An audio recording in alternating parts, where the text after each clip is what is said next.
Have you ever wondered what the difference is between burnt sienna and burnt umber?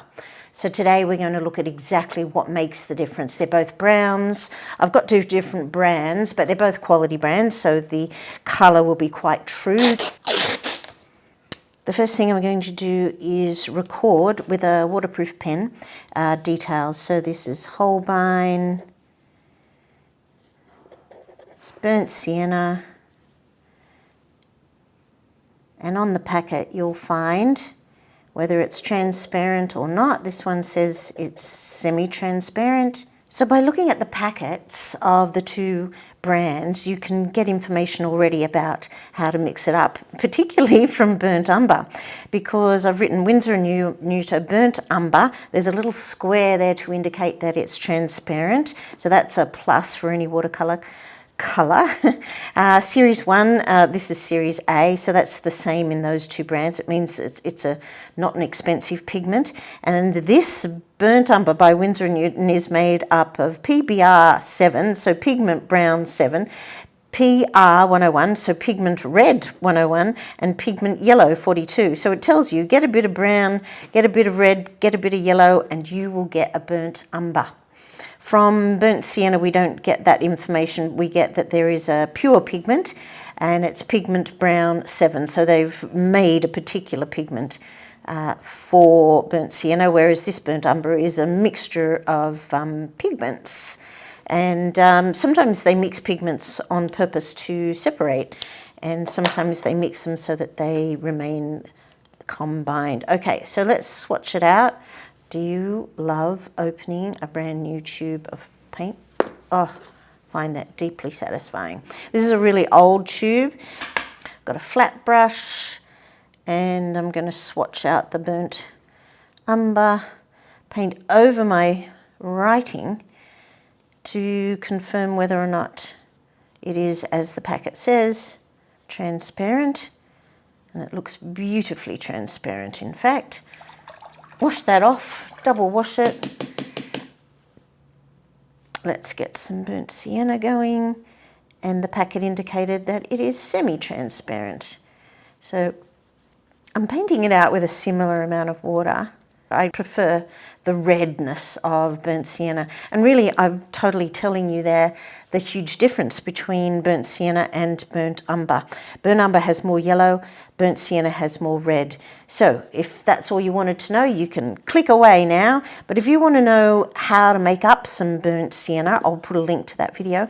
So today we're going to be making up some burnt umber. The first thing I want to point out about these two colours is I've got a colour wheel here. It's a Quiller wheel, and I love his colour theory, Stephen Quiller. He places burnt umber here and raw umber there, raw sienna there. That's Van Dyke brown. Where is burnt sienna? There. So he's putting burnt sienna really close to red, as in scarlet, cadmium scarlet. There, and burnt umber further away. So that's indicating less red. It's not closer to the yellow, which I kind of thought it might be, but it is indicating that it has less red. So when you see a colour in the middle of the colour wheel, they've got a bit of this and a bit of this and a bit of that. And you probably already know that. If you want to make brown, you put in 3 of the primaries, yellow, blue and red, and you'll get a type of brown. The Quiller wheel suggests Van Dyke brown is the most perfect brown of all those browns. So let's start by making up some burnt umber and see if we can get as close as possible to the real deal. So what you'll need is a yellow, a red and a blue. This is Hansa Yellow Light, making it neat. I love how the masking tape will give me beautiful neat edges. Pure blue, Cobalt Blue. Here's Cobalt Blue, flat one here that I love for creating straight lines. And we need a red. So Alizarin Crimson is a beautifully wet, is a beautifully pure red. These 3 colours, I'm choosing a pure yellow, a pure blue and a pure red. Yellow, and go into the orange zone.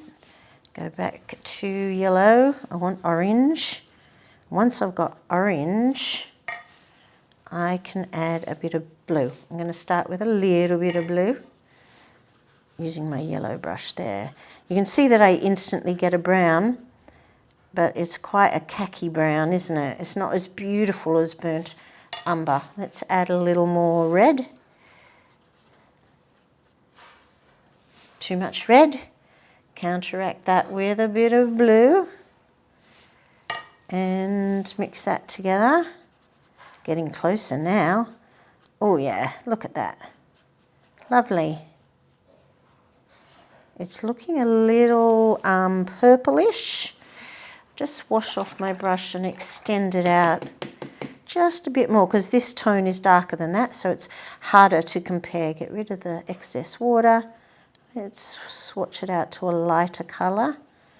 Now is that, oh, that is damn close to that.